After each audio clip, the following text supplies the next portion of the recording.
పాతికేళ్ల క్రితం నేను మీ నాన్నను కలుసుకునేందుకు మీ ఇంటికి స్కూటర్పై వచ్చాను గుర్తుందా అని ప్రధానమంత్రి నరేంద్ర మోదీ గుజరాత్కు చెందిన ఒక యువనేతను ఉద్దేశించి అన్నారు.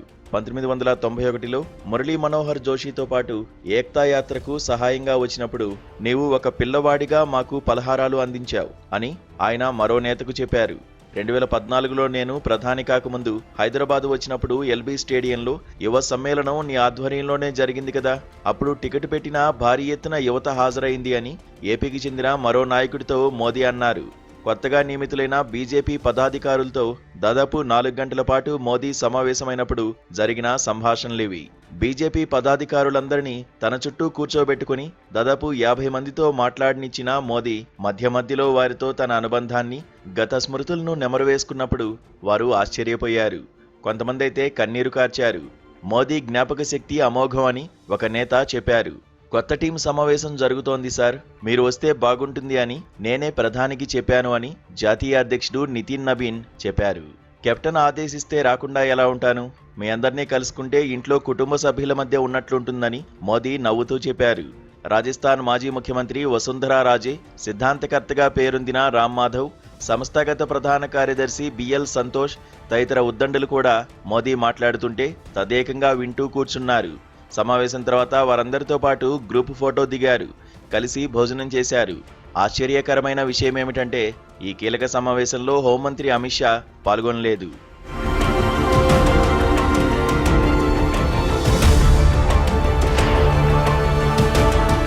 గతంలో జగత్ ప్రకాష్ నడ్డా అధ్యక్షుడైన తర్వాత ఆఫీస్ బేరర్లను నియమించినప్పుడు మోదీ ఇలాంటి అసాధారణమైన రీతిలో వ్యవహరించలేదు. ప్రధానమంత్రి కార్యాలయానికి వారందరినీ పిలిపించుకుని గ్రూపుల వారీగా ఫోటోలు దిగి పంపించేశారు. ఈసారి మోదీ తానే పార్టీ కార్యాలయానికి వచ్చి పాల్గొన్న ఈ సమావేశం ద్వారా పంపించిన సందేశం ఏంటి? అందరి పుట్టు పూర్వోత్తరాల్ని పరిశీలించిన తర్వాతే వారిని తానే ఎంపిక చేశానని, ఇది తన టీం అని మోదీ అప్రకటితంగానే స్పష్టం చేశారు. ప్రభుత్వానికైనా పార్టీకైనా తానే నాయకుడినని, తానే రెండింటినీ నడిపిస్తానని, రెండో వ్యక్తికి ఆ అవకాశం ఇవ్వనని చెప్పడం కూడా ఆయన ఉద్దేశం కావచ్చు. రాబోయే రోజుల్లో వారికి బాధ్యతలు అప్పచెప్పే విషయంలో కూడా తన హస్తం ఉంటుందని ఆయన మాటల్లో పరోక్షంగా వ్యక్తమైంది. గడిచిన కొన్ని రోజులుగా దేశంలో జరుగుతున్న పరిణామాలను దృష్టిలో ఉంచుకుని పరిస్థితిని తన పూర్తి నియంత్రణలోకి తీసుకురావాలని నరేంద్ర మోదీ నిర్ణయించినట్లు స్పష్టమవుతోంది. గత కొద్ది రోజులుగా ఆయన ఒక్కో కేంద్ర మంత్రిని పిలిపించుకుని సుదీర్ఘంగా మాట్లాడుతున్నారు.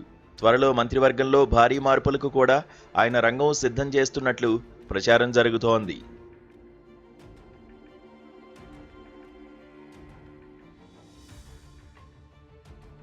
ఇంతకీ పార్టీని, ప్రభుత్వాన్ని కొత్త రీతిలో సైద్ధాంతికంగా పటిష్టం చేసే దిశలో మోదీ నడిపించదలుచుకున్నారా అన్నది ప్రశ్న. సైద్ధాంతికంగా ఆయన పార్టీ పదాధికారులకు చెప్పింది ఏమీ లేదు. దేశంలో ప్రస్తుత వివాదాలపై దృష్టి సారించకుండా వికసిత్ భారత్ పైనే ఆలోచించాలని చెప్పారు. ప్రజల్లోకి వెళ్లాలని, యువతను విశ్వాసంలోకి తీసుకోవాలని, నిరాడంబరంగా వ్యవహరించాలని, సోషల్ మీడియాపై దృష్టి సారించాలని ప్రోత్సహించారు. యథాప్రకారం ఆయన తన నాయకత్వాన్ని పార్టీ ప్రజల్లోకి తీసుకువెళ్లాలని నిర్దేశించారు. సెప్టెంబర్ 17న తన పుట్టినరోజు సందర్భంగా నెల రోజుల పాటు సేవా సంకల్ప్ అభియాన్ పేరుతో ఉధృతంగా కార్యక్రమాలు నిర్వహించాలని చెప్పారు. అంతేకాదు తాను గుజరాత్ ముఖ్యమంత్రిగా పదవీ బాధ్యతలు స్వీకరించి 25 సంవత్సరాలు పూర్తయిన సందర్భంగా వేడుకలు జరుపుకోవాలని కూడా ఆయన నిర్ణయించారు. బీజేపీ, కేంద్ర ప్రభుత్వం వ్యక్తి కేంద్రంగా ఎందుకు మారుతున్నాయి అన్న ప్రశ్నకు జవాబిచ్చే సిద్ధాంతకర్తలెవరూ ఆ పార్టీలో లేరు. పార్టీలోనూ ప్రభుత్వంలోనూ మోదీ తనను తాను కథానాయకుడిగా చిత్రించి అందరిలో ఆరాధనాభావం కల్పించాలని భావిస్తున్నట్లు మాత్రం స్పష్టమవుతోంది. పదాధికారుల సమావేశంలో బీజేపీ చేసిన ప్రధాన తీర్మానం వందే మాతర గీతం గౌరవాన్ని పరిరక్షించాలని నిర్ణయం తీసుకోవడం. వందే మాతర గీతాన్ని 2 చరణాలు మాత్రమే పాడాలని కాంగ్రెస్ వర్కింగ్ కమిటీ తీసుకున్న నిర్ణయాన్ని బీజేపీ పదాధికారుల సమావేశం తీవ్రంగా ఖండించింది.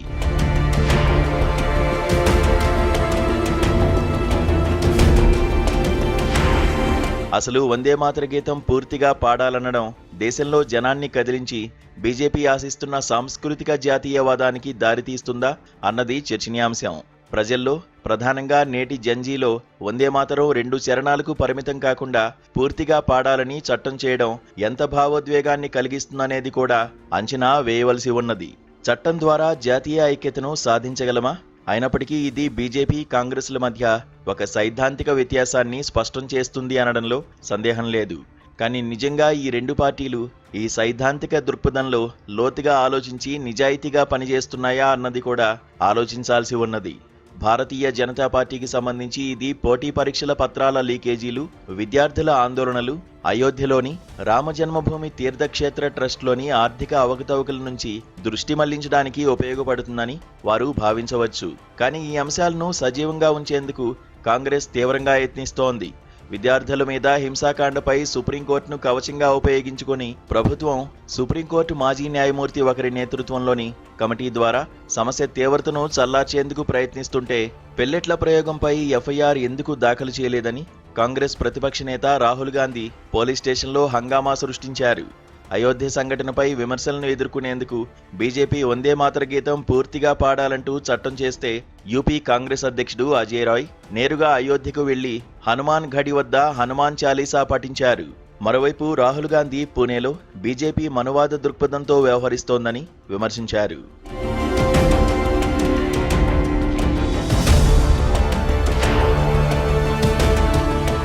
కాంగ్రెస్ జాతీయవాదాన్ని, దేశభక్తిని ప్రశ్నార్థకంగా మార్చేందుకు బీజేపీ ప్రయత్నిస్తుంటే కమలనాథులను నేటి యువతరానికి, సామాజిక న్యాయానికి వ్యతిరేకంగా చిత్రించేందుకు కాంగ్రెస్ శతవిధాలా ప్రయత్నిస్తోంది. కానీ రెండు పార్టీలకు జాతీయవాదం పట్ల స్పష్టత ఎంత ఉన్నదనేది చర్చనీయాంశం. నెహ్రూ రూపొందించుకున్న ఉదారవాద జాతీయవాదాన్ని సైద్ధాంతికంగా ప్రజల్లోకి తీసుకువెళ్లడంలో కాంగ్రెస్ ఎంతవరకు విజయవంతమైంది? భారతదేశ గుర్తింపు మతపరమైన సిద్ధాంతంపై కాకుండా సాంస్కృతిక బహుళత్వంపై ఆధారపడి ఉంటుందని విశ్వసించిన నెహ్రూ భావజాలాన్ని కాలానుగుణంగా అన్వయించడంలో కాంగ్రెస్ విఫలమైందన్న విషయం విస్పష్టం. అదే సమయంలో సాంస్కృతిక జాతీయవాదాన్ని, సమగ్ర మానవతావాదాన్ని ప్రతిపాదించిన దీనదయాళ్ ఉపాధ్యాయ సిద్ధాంతానికి దూరంగా బీజేపీ పయనించడం ప్రారంభించి చాలా కాలమైంది. పూర్తిస్థాయి కార్పొరేటీకరణ, విదేశీ ఆర్థిక విధానాలకు భిన్నంగా స్వదేశీ ఆర్థిక సిద్ధాంతాన్ని రూపొందించుకోవాలని, కేంద్రీకృత పాలనను కాకుండా అన్ని స్థాయిల్లో వికేంద్రీకరణ జరపాలని, పొదుపుగా నిరాడంబరంగా జీవిస్తూ రాజకీయాలను సేవగా మాత్రమే భావించాలని ఆయన చేసిన సూచనలను ఎంతమంది పాటిస్తున్నారు?